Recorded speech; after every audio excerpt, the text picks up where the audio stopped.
اللہ رب العزت نے اس کائنات کو ایک خاص مقصد کے تحت تخلیق فرمایا ہے۔ انسان اس دنیا میں محض کھانے پینے، سونے جاگنے یا صرف مادی آسائشیں جمع کرنے کے لیے نہیں آیا، بلکہ اللہ تعالیٰ نے ہمیں یہاں ایک امتحان کے لیے بھیجا ہے۔ ارشاد باری تعالیٰ ہے، الذی خلق الموت والحیات لیبلوکم ایکم احسن عملا، جس نے موت اور زندگی کو پیدا کیا تاکہ تمہیں آزمائے کہ تم میں سے عمل کے اعتبار سے کون سب سے بہتر ہے۔ حضرات، ہمیں یہ نکتہ اچھی طرح سمجھ لینا چاہیے کہ آزمائش کا مطلب صرف دکھ، تکلیف یا مصیبت نہیں ہے۔ اسلامی نقطہ نظر سے خوشی بھی ایک آزمائش ہے اور غم بھی ایک امتحان ہے۔ جب اللہ تعالی ہمیں صحت، مال، اولاد اور کامیابی عطا فرماتا ہے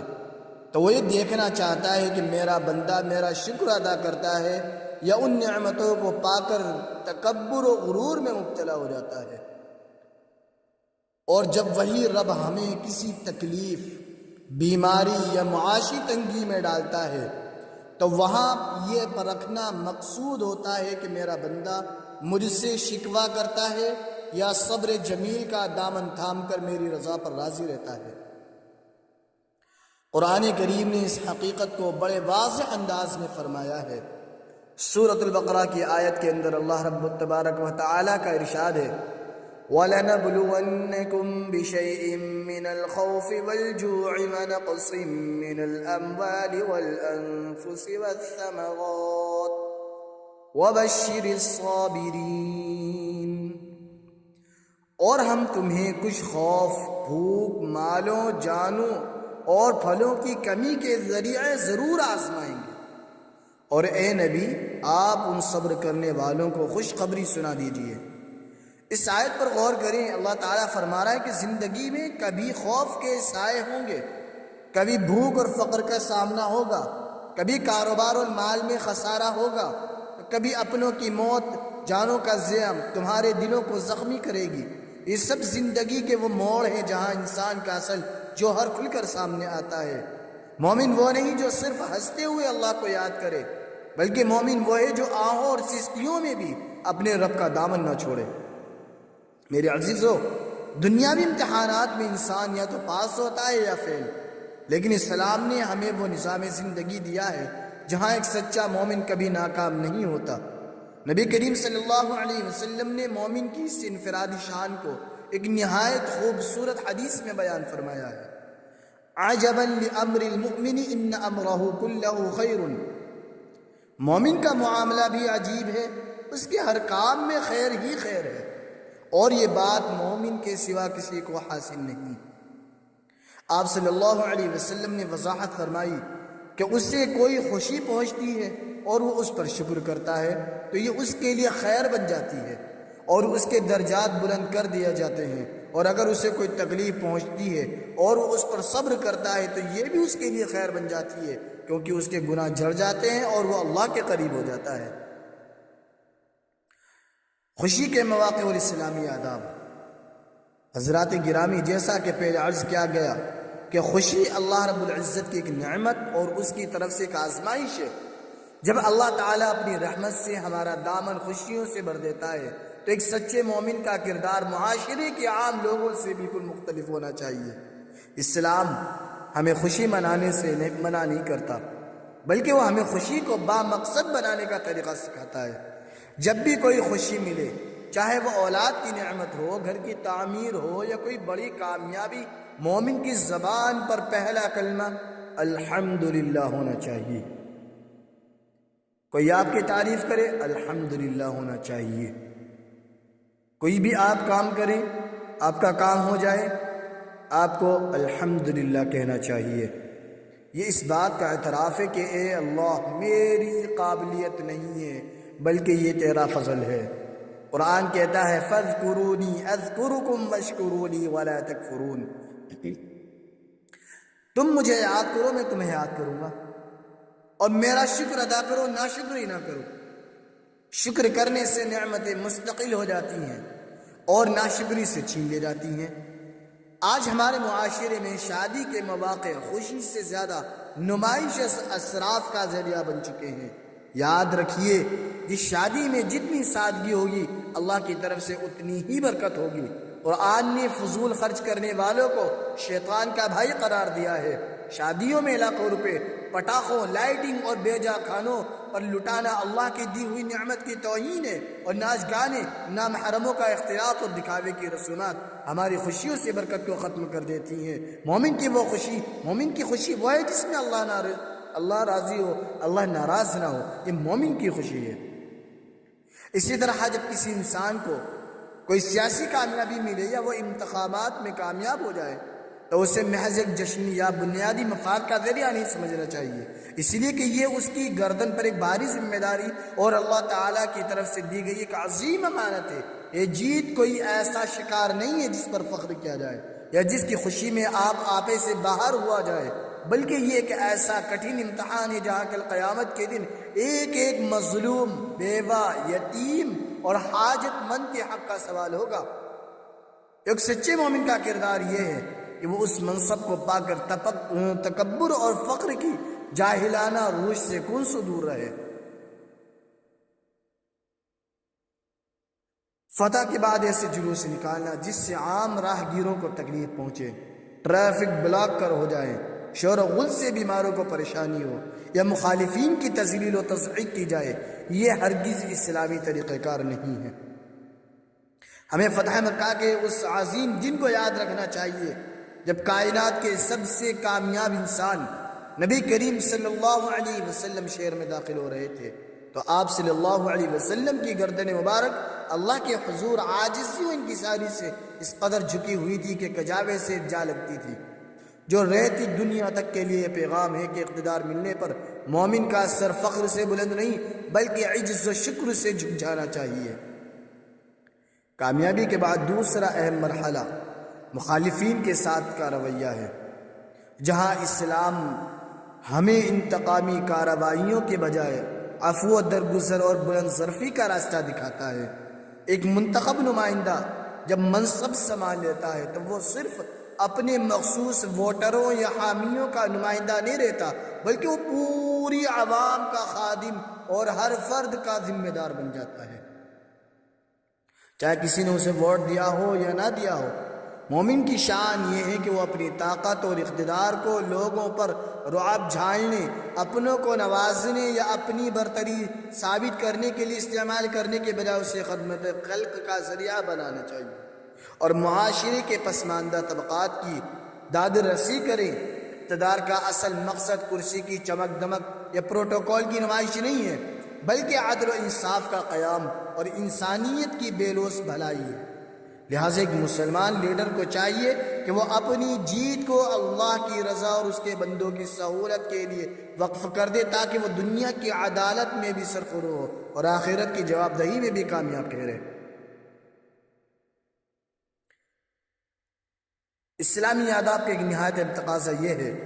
کہ آپ کی خوشی صرف آپ کے گھر کی چار دیواری یا مخصوص رشتہ داروں اور دوست و احباب تک ہی محدود نہ رہے بلکہ اس کی خوشبو سے پورا معاشرہ معطر ہونا چاہیے۔ اسلام ہمیں یہ سکھاتا ہے کہ جب بھی اللہ کی طرف سے کوئی خوشی ملے تو اس میں معاشرے کے ان محروم طبقات کو بھی لازمی شامل ہے، لیکن یہ بھی ایک حقیقت ہے کہ ہمارا سماج اسی کے خاص طور پر بنیاد اور عقیقے جیسے تقریباتی مواقع پر اس بات شریعت اسلامی نے خاص خیال رکھنا چاہیے ایمان کا تقاضا مربوط اور عادلانہ صاحب حیثیت اور دنیا دار لوگوں کے دار وہ ہیں جو اصحاب الفروش کہلاتے ہیں۔ یہ وہ حضرات ہیں جن کے حصے خود قرآن مجید نے کھانا قرار دیا ہے جس میں صرف امیروں کو بلایا جائے اور ان میں بیٹوں کے ساتھ بیٹیاں بھی ہیں، شوہروں کی طرح بیویاں بھی ہیں، اولاد کی طرح ماں باپ بھی ہیں، لیکن صورتحال یہ ہے کہ ہمارے معاشرے میں اس تقسیم پر بہت کم عمل کی وجہ سے اکثر و بیشتر ماں باپ کے ترکے پر بیٹے قبضہ کر لیتے ہیں، یعنی اپنی والدینوں کو ان کے حق سے آپ کی مسرتوں میں بعض دفعہ خود والدین کی بھی ان کے دلوں سے نکلنے والی مکان، کاروبار، آپ کی نعمتوں میں مزید برکتوں کا گھرانوں میں زرعی اراضی پر بیٹیوں کے حق نہ دیا جائے، انہیں تھوڑا بہت انسان رقم دے دیے کے دینے والے یعنی منعم حقیقی کو پہلے کافی اخراجات ہو چکے اور ہیں، اس کا اسی طرح مرنے والے کا پورا ترکہ لڑکے آپس میں تقسیم کر لیتے ہیں، ماں باپ کا حصہ نہیں دیتے اور کہہ دیا جاتا ہے کہ ماں کی پرورش کے لیے کامیابی ہے، اب انہیں ترکے میں حصے کی کیا ضرورت ہے؟ ایسے واقعات بھی سامنے آتے ہیں کہ اگر کوئی جوان سال یا ادھیڑ عمر شخص کا انتقال ہو گیا، اس نے بوڑھے والدین بھی چھوڑے، جوان بیوی اور بچے بھی، اللہ کے نزدیک عبادت کا درجہ خالص ہو جاتے ہیں، اور وہ بوڑھے ماں باپ جنہوں نے اپنے خون جگر سے ان کی پرورش کی تھی اور چھوٹے سے بڑا کیا تھا، ان کو دوسروں کی تصویر اور اللہ کی حدود کو پامال کرنے کی یہ سب ظلم کی مختلف صورتیں ہیں جو ہمارے سماج کو معمول انسان کے لیے وبال جان اللہ تعالیٰ نے میراث کو بے جا تصرف سے روکنے کے لیے شرائط فرمائی ہے، لہذا ایک مومن کا کمال فریضۃ من اللہ، یعنی یہ اللہ کی طرف سے راحت کے تابع کر دے تاکہ اس کی خوشی محض انسان کا مقرر کیا ہوا حصہ نہیں ہے، بالیدگی اور آخرت کی اس میں کمی بیشی کا اختیار ہو۔ اسلام کے علاوہ کوئی مذہب نہیں جو عورت کو حق میراث دیتا ہو۔ انسانی زندگی دنیا کے دوسرے قوانین نے بھی اسلام کے قانون میراث سے استفادہ کیا، لیکن بجائے اس کے کہ ہم دوسروں کے لیے روشنی مسکراہٹیں ہم نے خود اپنی کا صلاح کیا ہے۔ اسلام ایک فطری دین ہے، وہ ہمیں غم کے وقت اسلام نے پتھر بننے کا حکم نہیں دیتا بلکہ اسے اس اصول پر بدلنے کا ڈھنگ سکھاتا ہے۔ قریب ترین رشتہ دار کی موجودگی میں دور کا رشتہ دار ترکے کا مستحق نہیں ہوگا، اس لیے اگر مرنے والے کے پیچھے بیٹے بھی موجود ہوں اور ایسے پوتے بھی جن کے والد دنیا سے گزر چکے ہیں تو چچاؤں کے مقابلے میں باپ سے محروم پوتوں کو ترکے میں حصہ نہیں ملے گا، لیکن شریعت نے ان کے لیے دوسرا راستہ کھلا رکھا ہے، ایک یہ کہ دادا ترکے سے محروم ہونے والد پوتوں کے لیے وصیت کر دے تاکہ دادا کی وفات کے بعد ان کو یا رسول اللہ کیا آپ بھی اور اس ایک تہائی ترکے تک وصیت کرنے کی گنجائش ہے، اس کی گنجائش ہے کہ وہ اپنی زندگی میں پوتوں کو کچھ کھلا کر اس طرح وہ اپنے ضرورت مند پوتوں اور نواس و نواسیوں کی مدد کر سکتے ہیں، لیکن افسوس کہ اس جانب بہت کم کی جاتی ہے۔ لیکن ہم اپنی زبان سے وہی کہیں گے جس سے ہمارا رب راضی ہو جائے۔ اسلام کا قانون غم کے وقت مومن کا سب سے نفقہ جامع قانون ہے کہ انسان کو پیش آنے والی تمام صورتحال یہ محض ایک جملہ نہیں، اس لیے جیسے اولاد کا نفقہ باپ پر اور باپ کا مطلب یہ ہے تو ہو تو دادا پر واجب ہوتا میری یہ ہے، چیز اور بیوی کا نفقہ شوہر کے ذمہ ہے۔ اسی طرح بعض حالات میں بھائیوں بہنوں اور چچاؤں وغیرہ پر بھی بے سہارا خواتین اور یتیم بچوں کا نفقہ۔ جب بندہ یہ اعتراف کر دیتا ہے تو اس کا بوجھ آدھا، لیکن عملی صورت حال یہ ہے جہاں اسلام کہ اگر کوئی عورت کی حالت مطلقہ یا بیوہ ہو جائے، وہیں ہمیں بھائی سمجھتا ہے کہ اس پر اس کی بہن کے نفقے کی ذمہ داری نہیں، یا بچے یتیم ہو جائے تو چچا یہ نہیں سمجھتے کہ اب ہمارے اپنے بچوں کی طرح ہمارے بھائی کے بچوں کی بھی ہم پر ذمہ داری ہے، بلکہ اگر میت پر بآواز بلند دیا تو اس کو ایک احسان خیال کرتے، اس کا نتیجہ غیر مسلم معاشرہ سمجھتا ہے ہوتا جا رہا ہے، اور ہمارے سہارا عورتوں کی یہ حالت ہوتی ہے کہ مستحکم نظام کے باوجود غلط تصور پر مبنی زبردست تصویر میں میڈیا کے لوگ رنگ بھر کر اسے اس کو زندہ کرنے کی کوشش میں لگی ہوئی ہے، اور اسلام کو نعوذ باللہ ایک بے رحم اور یاد رکھنا نبی کریم صلی اللہ علیہ وسلم نے پیش کرتے ہیں، واضح طور پر متنبع فرمایا اس میں کوئی شبہ نہیں، صدمے میں اس وقت عدالتیں ایسے فیصلے مارے جو واضح طور پر شریعت سے متصادم ہے، وہ ہم میں سے لیکن یہ بھی ایک سچائی ہے کہ اس کی نوبت اسی وقت آتی ہے جب خود مسلمان اپنے مقدمات سرکاری عدالتوں میں لے کر جاتے ہیں، اپنے علماء اور قاضیوں پابندی کو لازم سمجھ لیا گیا ہے، ان لوگوں سے اپنا معاملہ طے کرانے کی کوشش کرتے ہیں جو نہ اللہ پر یقین رکھتے ہیں نہ رسول پر یقین رکھتے ہیں، قرآن کے بیان کے مطابق یہ منافقانہ طرز عمل ہے، زبان سے تو ہم اللہ اور اللہ میت کو آپ کے دکھاوے کی اور عمل عملی طور پر ہم اسے نظر انداز بلکہ اس کے لیے اصل اگر تو ہمارے ہمارا وہ ملک اصال کے ثواب موجودہ اور سچی حالات کا دعائیں ہیں مقابلہ جو اخلاص کے اور ساتھ اس کی اپنے بخشش دین کے لیے کی تشخص جائے. کو بچانا ہے تو سر کٹانے کا جذبہ کافی نہیں. غم کے ان پہلے ہمیں اپنے کٹھن لمحات میں سر سچے جھکانے کا مسلمان جذبہ کی پیدا معاشرتی کرنا ذمہ چاہیے. داری ہے شریعت کے کہ وہ احکام مصیبت زدہ ہماری خاندان کا اور سہارا مفادات کے بنے اور خلاف ان ہو، کی ڈھال لیکن ہم اس کے ان سامنے کی ڈھالے جھک بنے جائیں اور اللہ نہ تعالیٰ ان کے لیے رضا و مزید خوشنودی پریشانی کا کو باعث اپنی بنے. خواہشوں اور چاہتوں سنت پر نبوی غالب ہمیں یہ کریں، کیونکہ جس بہترین قول کے سبق پیچھے دیتی ہے عمل کی کہ جب طاقت نہ حضرت ہو، جعفر دوسروں کو طیار قائل رضی نہیں اللہ کر عنہ کی سکتا. شہادت جو کی شخص خبر اندر آئی سے کھوکھلا ہو گیا معلوم ہے ہو، کون اس کا تھے جسم جعفر طیار؟ زندگی کی حرارت سے یہ حضرت محروم علی ہے. رضی اس اللہ کے لیے تعالیٰ کے ممکن بھائی نہیں کہ وہ یعنی باہر کے حضور دشمنوں صلی کا اللہ مقابلہ علیہ کر وسلم کے چچیرے بھائی تھے. آپ نے صحابہ سے فرمایا کہ جعفر کے گھر والوں کے لیے کھانا تیار کرو کیونکہ آج ان پر ایسا صدمہ آیا ہے جس نے انہیں اپنی خبر سے بھی بے آج نیاز وہ اور انسان دشمن کر دیا جس ہے. کو موتنے کی تمیز لیکن نہیں، افسوس کہ جس کو آج پینٹ ہم پہننے کی تعظیم تمیز کے نہیں، نام پر جس کو لباس پہننے کی تمیز سو نہیں، گوار جس کو بولنے کی خاندانوں کے تمیز پاس نہیں، مہمان اسلام کے بن کر خلاف بیٹھ انڈیا جاتے ہیں. اٹھاتا ہے،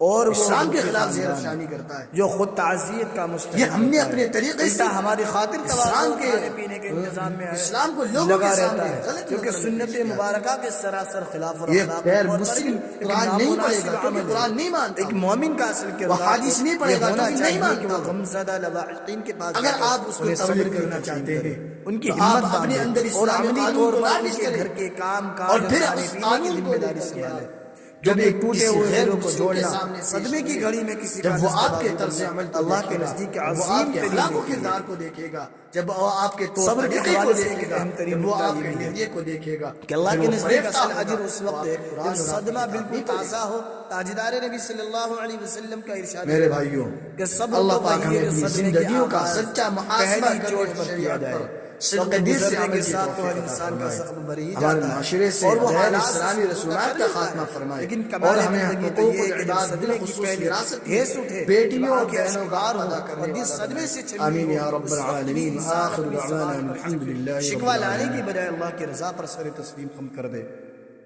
در حقیقت یہ غم ہماری زندگی میں اس لیے آتے ہیں تاکہ ہمیں یہ یاد دلاتے رہیں کہ دنیا فانی ہے اور یہاں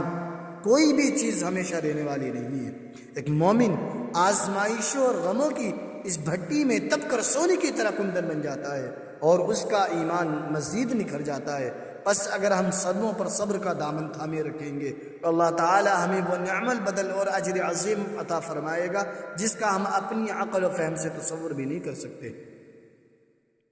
عزیز دوستوں اور ساتھیوں، اسلام نے ہمیں خوشی اور غم دونوں ہی حالتوں میں اعتدال کی راہ سکھائی ہے.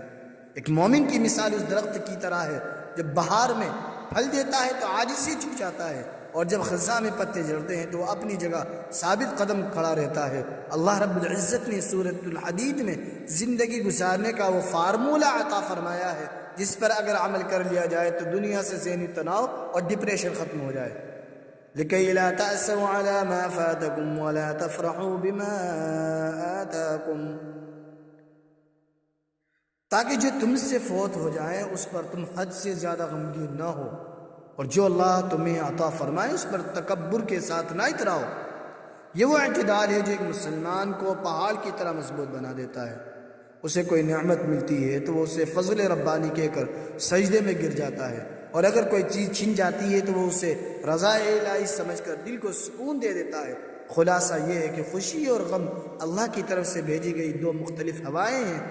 خوشی شکر کا تقاضا کرتی ہے اور غم صبر کا. جس نے یہ دو سبق سیکھ لیے اور دنیا میں بھی کامیاب ہے اور آخرت میں بھی سرخرو ہے. اللہ تعالی ہمیں ہر حال میں اپنی رضا کو پیش نظر رکھنے کی توفیق مرحمت فرمائے. آمین یا رب العالمین. وآخر دعوانا ان الحمد للہ رب العالمین.